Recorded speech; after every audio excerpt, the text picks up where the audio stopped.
ٹھیک ہے نا, وہ اس وقت نواز شریف مٹی کو ہاتھ لگائے گا وہ سونا ہو جائے گا, اور جو رکاوٹیں ہیں وہ ختم ہو جائیں گی, جو مجھے نظر آ رہا ہے سزائیں بھی ختم ہو جائیں گی. ہاں ان کے مد مقابل مشکلات میں آئیں گے, جتنی نواز شریف کے لیے آسانیاں ہوں گی اتنی عمران خان کے لیے مشکلات ہوں گی. جیسے جیسے عمران خان کے لیے آسانیاں تھیں ویسے ویسے نواز شریف کے لیے مشکلات تھیں, جیسے جیسے عمران خان اقتدار کے قریب جا رہا تھا ویسے ویسے نواز شریف جیل جا رہا تھا.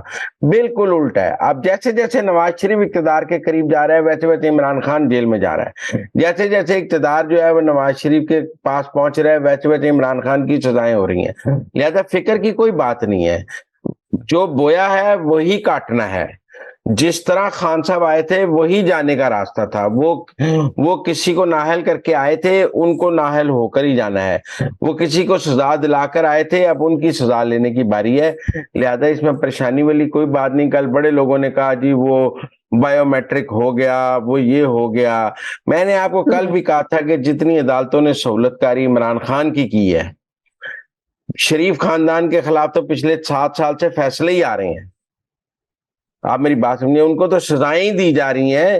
ساری سہولت کاری تو عمران خان کے لیے ہے, درجنوں کی تعداد میں ضمانتیں, اور اب جیسے جیل میں سہولیات دی جا رہی ہیں. میرا مطلب ہے کوئی 5 اسٹار ہوٹل کا کمرہ لے کر ہی اس کو جیل قرار دیتے ہیں. جم بھی اس میں ہونا چاہیے, کھانا بھی ہونا چاہیے, واک کی سہولت بھی ہونی چاہیے, جاگنگ ٹریک بھی ہونا چاہیے, نواں ٹریک سوٹ بھی ہونا چاہیے, شہد بھی ہونا چاہیے, دیسی ککڑ بھی ہونا چاہیے, دیسی بکرا بھی ہونا چاہیے. وہ بھائی جیل ہے, کوئی دسے اس ملک کی عدالتوں کو کہ بھائی وہ جیل میں ہے.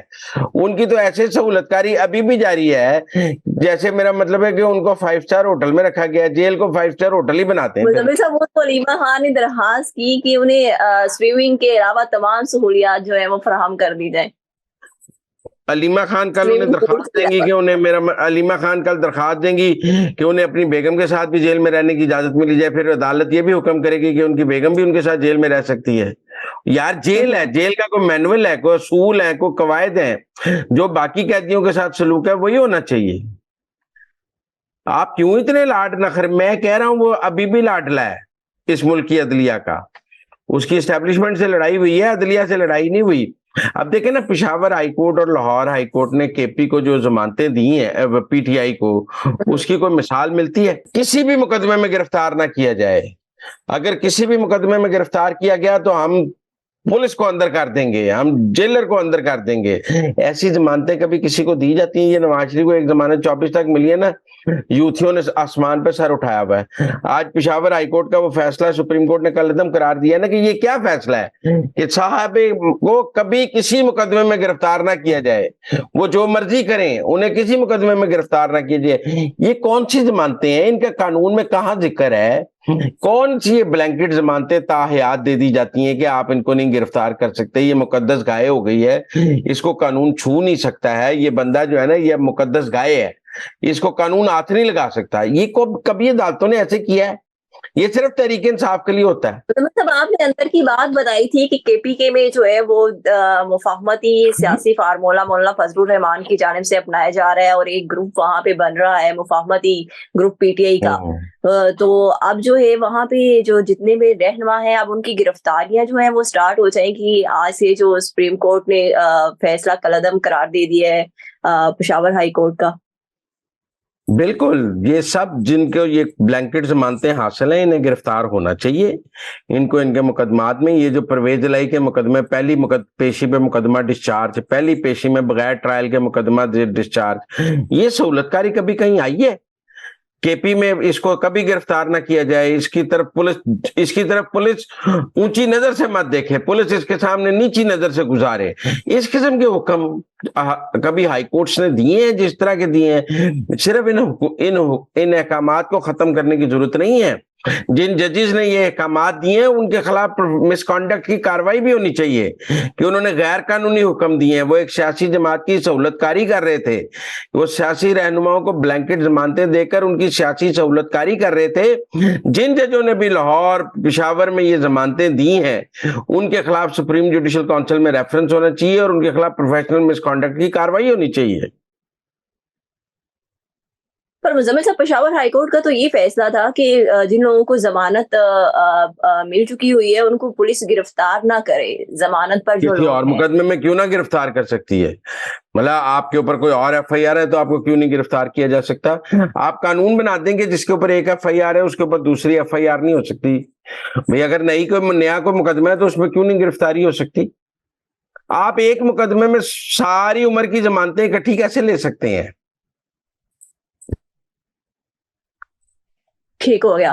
اچھا مزمل صاحب ایک اور اہم پیش رفت جو ہے وہ ہونے جا رہی ہے، میں چاہ رہی ہوں ذرا آپ اندر کی بات بتائیں۔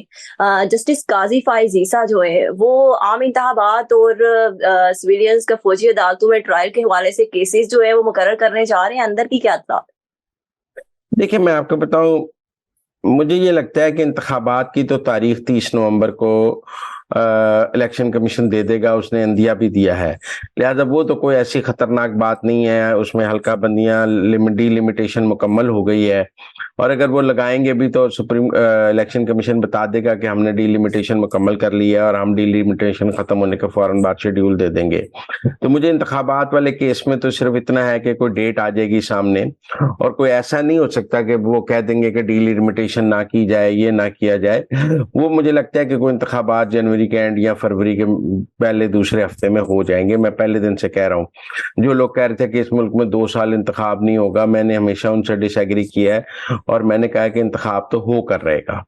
اچھا، اب دوسری صورتحال یہ ہے کہ جو ملٹری کورٹ والا معاملہ ہے، سیولین کے ملٹری ٹرائل کا، اس کے بارے میں قاضی فائز عیسیٰ کی ایک رائے ہے، اور وہ اس بینچ میں سے اٹھ بھی گئے تھے یہ کہہ کر کے پہلے پریکٹس اینڈ پروسیجر بل کا فیصلہ کریں، پھر میں ملٹری کورٹس کے بارے میں بینچ میں بیٹھوں گا۔ اب پریکٹس اینڈ پروسیجر بل کا فیصلہ ہو گیا ہے، اب قاضی فائز عیسیٰ اس بینچ میں بیٹھیں گے، اور مجھے لگتا ہے کہ کوئی فیصلہ یہ آ جائے گا کہ سیولینز کا ملٹری کورٹ میں ٹرائل نہ کیا جائے، اور مجھے لگتا ہے کہ سپریم کورٹ یہ کہے گی کہ جو سیولین، اب اس میں یہ دیکھنے والی بات ہے کہ جن مزمل صاحب آج جسٹس قاضی فائز عیسیٰ نے خود ایڈمٹ کیا ہے اور ریمارکس دیے ہیں کہ بہت مشکل کیسز جو ہے وہ آنے والے ہیں یہی فوجی بالکل۔ عدالتوں اب میں یہ جو ٹرائل۔ سیولینز کے ملٹری کورٹ میں ٹرائل کی بات ہے، اس میں ایک کیچ ہے، وہ کیچ یہ ہے کہ جی وہ کہیں گے کہ جنہوں نے جی ایچ کیو یا فوجی تنصیبات پر حملہ کیا ہے ان کا ٹرائل ملٹری کورٹ میں ہوگا یا دہشت گردی کی عدالت میں ہوگا۔